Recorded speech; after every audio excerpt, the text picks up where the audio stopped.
président Al-Assad réitère dans une interview avec la télévision officielle portugaise la détermination de la Syrie à lutter contre le terrorisme. Des terroristes tués dans les banlieues de Dar al-Hama, Idlib et Latakia. Washington annonce qu'elle enverra des unités des forces spéciales américaines pour soutenir les terroristes en Syrie.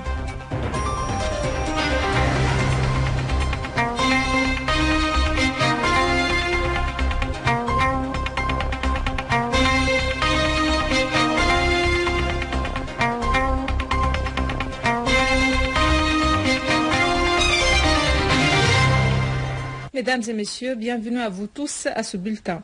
Le président Bachar al-Assad a affirmé que l'ordre international que représente l'ONU et le Conseil de sécurité et qui devrait résoudre les problèmes, protéger la souveraineté de différents pays et interdire les guerres avait échoué dans sa mission. Dans une interview qu'il a accordée à la télévision portugaise officielle RTP, le président Bachar el-Assad a indiqué que l'opposition modérée est une sorte d'illusion et que la scène du terrorisme en Syrie est dominée par Daesh, le Front Nusra et certaines autres factions. Le président al-Assad a fait savoir que la crise avait influé l'ensemble de la Syrie et chaque Syrien, quelle que soit son appartenance ou sa loyauté. Et le président al-Assad a ajouté, en dépit de toutes les difficultés, les Syriens sont déterminés à poursuivre la lutte contre le terrorisme.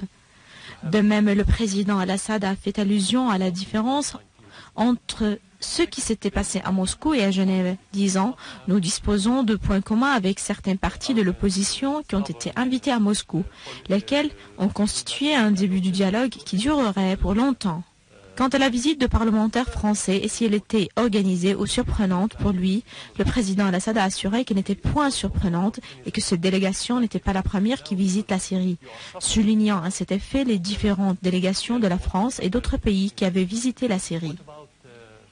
Évoquant l'impossibilité de l'apparition surprenante de Daesh et du Front Nusra, le président al-Assad a imputé la responsabilité du soutien du terrorisme à l'Arabie Saoudite et au Qatar, caractérisé par l'idéologie wahhabite, ainsi qu'à Erdogan, qui défend sévèrement l'idéologie des frères musulmans.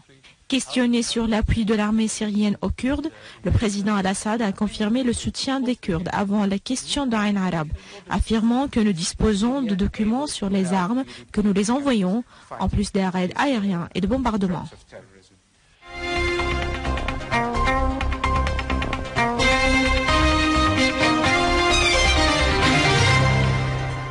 Des unités de l'armée arabe syrienne ont abattu de nombreux terroristes et blessé d'autres dans le quartier d'Al-Mashi à Dar al-Balad, détruisant des véhicules avec les terroristes à bord à Tal el-Hara et à Al-Mal dans la banlieue de Daraa.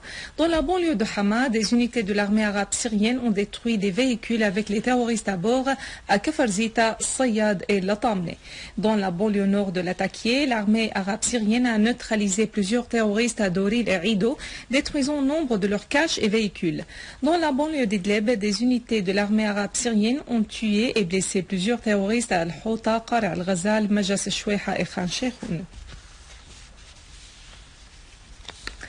Des terroristes du Front Al-Nusra ont massacré 5 civils et blessé d'autres dans la localité de Qanafed, dans la banlieue est de Salamiyya, dans le gouvernorat de Hama.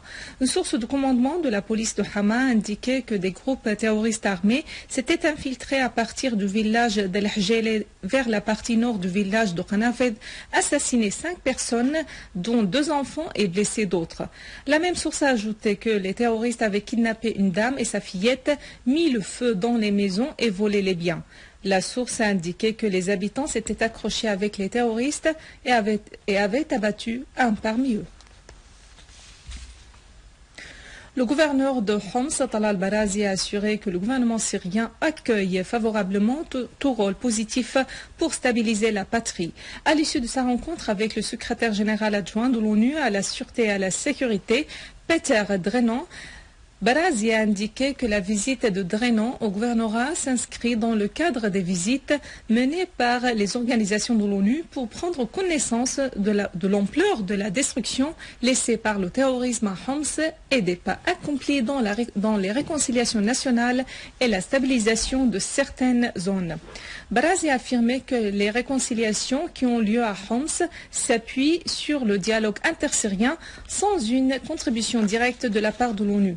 De son côté, Drennan a affirmé que l'objectif de la visite est de s'informer du soutien de l'ONU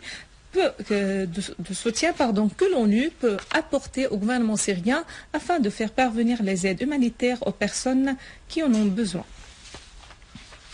Dans une nouvelle preuve sur le soutien apporté par les États-Unis aux terroristes en Syrie, sous l'appellation de l'opposition modérée, le chef d'état-major des armées des États-Unis, le général Martin Dempsey, a indiqué devant la commission des forces armées au Sénat que Washington enverra des unités des forces spéciales américaines en vue de soutenir les terroristes.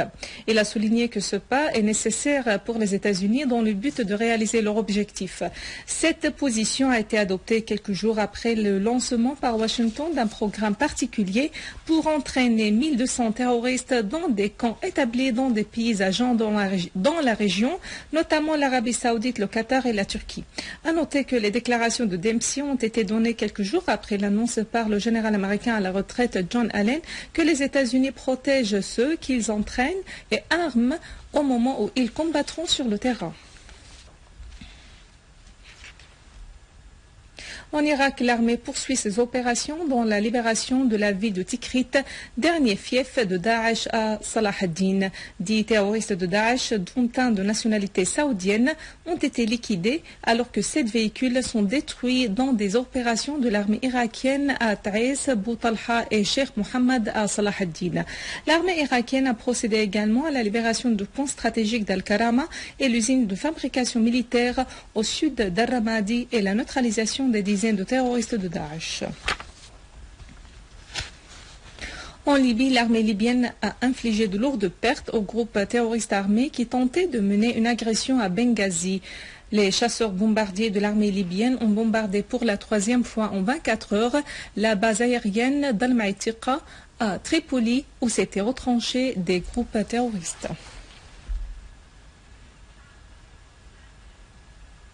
Avant de clore ce journal, un rappel des principaux titres.